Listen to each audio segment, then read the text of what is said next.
कितने रिएक्शन मिल रहे हैं इस वक्त?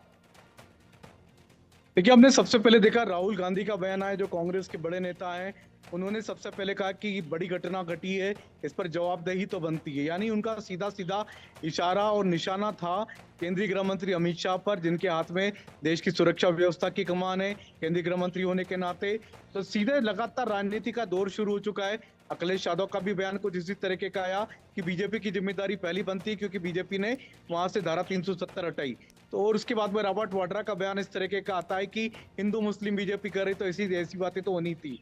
तो ये लगातार ऐसी बातें हैं जिसको देश पर हमले की बजाय राजनीतिक रंग दिया जा रहा है। लेकिन ये ऐसा मौका है, ऐसी घटना है जिस पर पूरे देश को एक साथ खड़े होने की जरूरत है। चाहे वो राजनीतिक दल कोई सा भी हो, राजनीतिक दलों का रंग छोड़ करके सभी दलों को एक मंच पर आना चाहिए और पूरे देश को एक साथ ऐसी घटना की भर्त्सना करना चाहिए और कम से कम दुख जरूर जताना चाहिए, शोक जरूर जताना चाहिए। क्योंकि जो लोग मारे गए हैं वो सभी के सभी देश के निर्दोष नागरिक हैं। तो ये ऐसी घटना नहीं है जिस पर राजनीतिक रंग देना चाहिए। लेकिन चूंकि राजनीतिक दलों का काम ही राजनीति करना है, तो वो राजनीति शुरू हो चुकी है। लेकिन इसको इस राजनीति को जवाब देने के लिए जहां तक सरकार की बारी, तो सरकार की तरफ अब सबकी निगाहें लगी हुई हैं और सरकार का काम एक्शन का है। सरकार कब एक्शन लेती है, क्या एक्शन लेती है, किस तरह की कार्रवाई करती है, इस बात पर सभी की निगाह सरकार की ओर लगी हुई है। और सरकार की आज बड़ी बैठक शाम को होने वाली है प्रधानमंत्री नरेंद्र मोदी के नेतृत्व में। और अभी मैं आपको इस समय बता दूं, इस समय भी प्रधानमंत्री नरेंद्र मोदी के घर पर, प्रधानमंत्री के घर पर 7 लोक कल्याण मार्ग पर राष्ट्रीय सुरक्षा सलाहकार अजीत डोभाल उनके साथ मौजूद हैं। दोनों के बीच में बैठकें हो रही हैं। क्या बैठकें हो रही हैं ये शायद नहीं मालूम पड़ पाएगा, लेकिन इतना जरूर है कि आने वाली रणनीति पर जरूर विचार विमर्श हो रहा होगा। और शाम को जब सीसीएस की बैठक होगी, उसमें सीडीएस को भी बुलाया गया, यानी तीनों सेनाओं के जो कमांड चीफ हैं, जनरल अनिल चौहान, वो भी उसमें मौजूद रहेंगे। क्योंकि अब आने वाले समय की जो कार्रवाई होगी वो सेनाओं के भरोसे होगी, सेनाओं के हाथ में उसकी कमान हो सकती है। तो तीनों सेनाओं को हाई अलर्ट पर पहले ही रख दिया गया है और तीनों सेनाओं के कमांडर को यानी अनिल चौहान को बैठक में बुलाया गया। सीसीएस की राष्ट्रीय सुरक्षा सलाहकार अजीत डोभाल भी उस बैठक में होंगे। तो बड़े फैसले शाम को लिए जा सकते हैं। और जहां तक क्या क्या फैसले हो सकते हैं, क्या क्या संभावना है, क्या क्या पॉसिबिलिटी हो सकती है, प्रधानमंत्री नरेंद्र मोदी ने दिल्ली आते से ही, भारत लौटते से ही उन्होंने विचार विमर्श करना शुरू कर दिया है। एयरपोर्ट पर ही उन्होंने केंद्रीय विदेश मंत्री एस जयशंकर को बुला करके उनसे विचार विमर्श किया। उसके बाद अजीत डोभाल को बुला लिया गया घर पर, उनके साथ बातचीत हो रही है। अमित शाह से उन्होंने कल ही बातचीत की थी और उसके बाद लगातार अमित शाह वहां से भी प्रधानमंत्री नरेंद्र मोदी को रिपोर्टिंग करते रहे, अपनी बातें बताते रहे। और आज शाम को फिर एक बड़ी बैठक होगी जिसपे सारी बातें होंगी। क्या रणनीति बनती है, क्या ऑपरेशन होगा, यह आने वाला समय बताएगा। ये आने वाला समय बताएगा। लेकिन संजय, जैसा कि आपका अनुभव अब तक रहा है, सरकार उतना ही बताएगी जितना सरकार बताना चाहती है। बाकी चीजें सरकार शायद अभी ना बताए या समय आने पर ही बताए। मेरे ख्याल से सरकार के हो रहे सारे डिस्कशन यही बताएंगे, यही इशारा करेंगे। लेकिन रक्षा मंत्री की भी आज मीटिंग हो रही होंगी लगातार।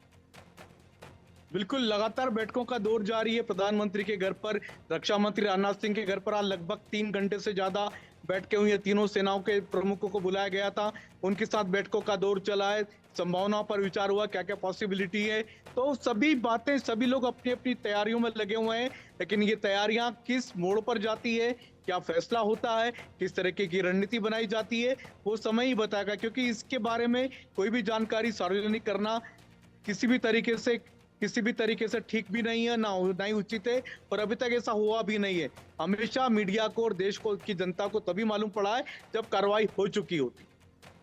आप सही कह रहे हैं, कार्रवाई हो चुकी हो। गृह मंत्री अमित शाह ने सभी हताहत लोगों को, जिन्होंने अपनी जान गंवाई है, उनको श्रद्धा सुमन अर्पित किए हैं जाके। क्या पार्थिव शरीर श्रीनगर से सीधे उनके घरों को भेजे जाएंगे या फिर दिल्ली भी लाए जाएंगे, जहां पर और वरिष्ठ नेता उनको श्रद्धा सुमन अर्पित कर सकें? ऐसी कोई जानकारी? देखिए, कुछ ही देर में दिल्ली पहुंचने वाले हैं। कई लोगों के शव दिल्ली पहुंचने वाले हैं। फिर दिल्ली से अलग अलग राज्यों को शव भेजे जाएंगे। कुछ शव जैसे उत्तर प्रदेश कानपुर में भेजे जाने, पुणे में भेजे जाने, अलग अलग जगहों के लोग हैं। उड़ीसा के लोग हैं, कोई एक बॉडी मध्य प्रदेश की है। तो अलग अलग राज्य, देश के अलग अलग राज्यों के विभिन्न लोग हैं जिनको पहले दिल्ली पहुंचाई जा रही है बॉडियां, और दिल्ली से फिर अलग अलग जगहों पर, अलग स्थानों पर बॉडियां, उनके शरीर, उनके पार्थिव देह को ले जाया जाएगा। लेकिन दिल्ली में पार्थिव शरीरों को रिसीव करने के लिए दिल्ली की मुख्यमंत्री रेखा गुप्ता, दिल्ली बीजेपी के अध्यक्ष वीरेंद्र सचदेवा दिल्ली एयरपोर्ट पहुंच चुके हैं। टर्मिनल 2 पर पार्थिव शरीरों को लाया जा रहा है और वहां पर स्पेशल विमानों को तैनात किया गया है पार्थिव शरीर लाने के लिए और अलग अलग स्थानों पर ले जाने के लिए। अलग अलग स्थानों पर ले जाने के लिए संजय शर्मा मेरे साथ इस वक्त लगातार बने हुए हैं, हमारे सीनियर एडिटर जो जानकारी इस वक्त दे रहे हैं कि दिल्ली की मुख्यमंत्री रेखा शर्मा, दिल्ली बीजेपी प्रदेश अध्यक्ष वीरेंद्र सचदेवा इस वक्त टर्मिनल 2 पर पहुंचे हुए हैं और वहां पार्थिव शरीर आ रहे हैं, उनको श्रद्धासुमन अर्पित करने के लिए वहां पर पहुंचे हुए हैं। कोई बड़े फैसले की हम जरूर उम्मीद कर रहे हैं, लेकिन बीजेपी की तरफ से, संगठन की तरफ से कोई बड़ा स्टेटमेंट आया है क्या इस पूरे हमले को लेकर अब तक?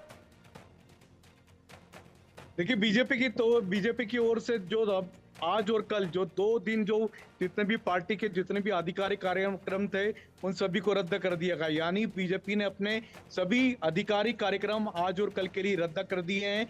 बीजेपी की ओर से कोई प्रतिक्रिया नहीं होगी क्योंकि बीजेपी सत्तारूढ़ दल है, तो बीजेपी की ओर से सभी को यही उम्मीद लगती है कि बीजेपी यानी सत्ताधारी दल है, तो सत्ताधारी दल से देश की जनता को उम्मीद है एक्शन की। तो एक्शन क्या होती है उसी पर सभी की निगाहें टिकी हुई है और बीजेपी के सभी नेताओं को इस पूरे मामले में चुप रहने के लिए कहा गया है, खामोश रहने के लिए कहा गया है, क्योंकि बीजेपी की ओर से जो भी कुछ एक्शन होगा वो सरकार की ओर से किया जाएगा। तो सरकार की ओर से किया जाएगा। संगठन के नेताओं को इस मामले में कुछ भी बयानबाजी या कुछ भी कहने और कुछ भी करने से पूरा मना किया गया है। जिस तरीके के बयान संजय अभी बता रहे हैं, जो बयान राहुल गांधी की तरफ से आया, जिम्मेदारी तय होनी चाहिए, जो बयान अखिलेश यादव की तरफ से वो जिक्र कर रहे थे, और साथ ही रॉबर्ट वाड्रा का बयान हमने सुना, इस तरीके के बयानों से बचने की इस वक्त सलाह दी गई है। जम्मू बीजेपी इस पर कोई बड़े प्रदर्शन की तैयारी में है। आज वैसे भी जम्मू कश्मीर बंद की कॉल की गई है संजय शर्मा।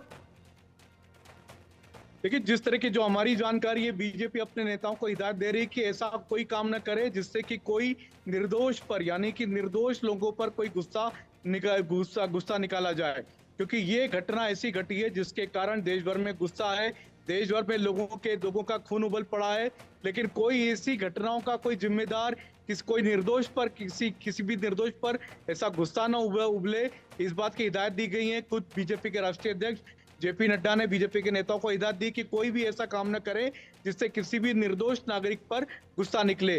जो जिम्मेदार है उनको सजा जरूर मिलेगी। लगातार केंद्रीय गृह मंत्री